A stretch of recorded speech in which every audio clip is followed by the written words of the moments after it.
തിരുവനന്തപുരം ജില്ലയിൽ കോളേജ് അധ്യാപകരെ forest range officer മർദ്ദിച്ചു എന്ന പരാതി വരികയാണ്.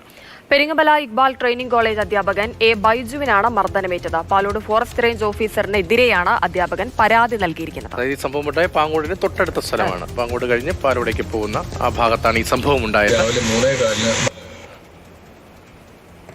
രാവിലെ 3:15 മയിലുമൂട് പാലം കഴിഞ്ഞപ്പോഴേക്കും ഒന്നിൻ്റെ ഒരു കൈ ഓടിച്ചുകൊണ്ട് കൈ കാണിച്ചു, വണ്ടി നിർത്താനായിട്ട് കൈ കാണിച്ചു. ഒറ്റപ്പെട്ട വിജനമായ സ്ഥലമാണ്. അപ്പോൾ ഞാൻ നിർത്താതെ വന്നു. അതിനുശേഷം കുറച്ച് അല്പം ഒരു 1/2 കിലോമീറ്റർ കഴിയുമ്പോഴേക്കും വേറെ 4-5 പേര് വീണ്ടും റോഡ് ബ്ലോക്ക് ചെയ്തുകൊണ്ട് വണ്ടി പറഞ്ഞു നിർത്തി. ഇവർ ഉദ്യോഗസ്ഥരെന്ന് അറിയാതെ ഞാൻ പെട്ടെന്ന് വണ്ടി എടുത്തോണ്ട് ഭയന്നിട്ട് വണ്ടി എടുത്തോണ്ട് പോവുകയായിരുന്നു. മുമ്പ് പറഞ്ഞവരെല്ലാം കൂടെ വന്നിട്ട് ഞങ്ങളെ ചീത്ത വിളിക്കുകയും മകനെ പിടിച്ച് തള്ളി എൻ്റെ മുഖത്ത് അടിക്കുകയും എടുത്ത് കവാലിട്ട് അടിക്കുകയും ചെയ്തു. എനിക്ക് നല്ല അസഹനീയ വേദനയുണ്ട്, കരുതിയിട്ടുണ്ട്. എനിക്ക് ഈ ജോയിൻറ്റിനൊക്കെ നല്ല പെയിനുണ്ട്. വിവരങ്ങൾ TS ഹരികൃഷ്ണൻ നൽകും. ഹരി, എന്തിനു മർദ്ദിച്ചു എന്നാണ് ഈ അധ്യാപകൻ ആരോപിക്കുന്നത്? എന്താണ് ഈ പരാതിക്ക് ആസ്പദമായ സംഭവം? ഇന്ന് പുലർച്ചെയാണ് ഈ സംഭവം നടക്കുന്നത്.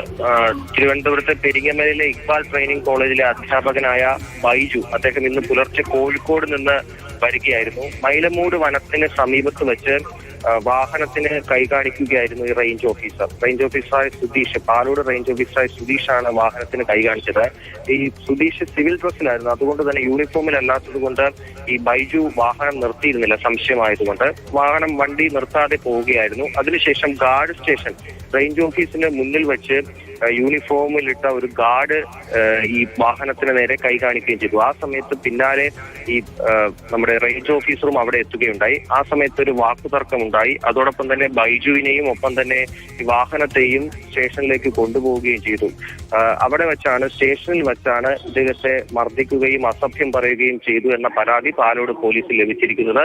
പലതവണ മുഖത്ത് മർദ്ദിച്ചു എന്ന് ഭീഷണിപ്പെടുത്തിയെന്നും പരാതിയിൽ പറയുന്നുണ്ട്. ശരി, അധ്യാപകന്റെ പരാതിയാണ്. സ്വാഭാവികമായും അത് ഗൗരവമായി തന്നെ അത് ചർച്ച ചെയ്യപ്പെടുകയാണ്. പോലീസ് അക്കാര്യത്തിൽ കേസെടുത്ത് അന്വേഷണം നടത്തുന്നു എന്നതാണ് ഹരികൃഷ്ണ റിപ്പോർട്ട് ചെയ്യുന്നത്.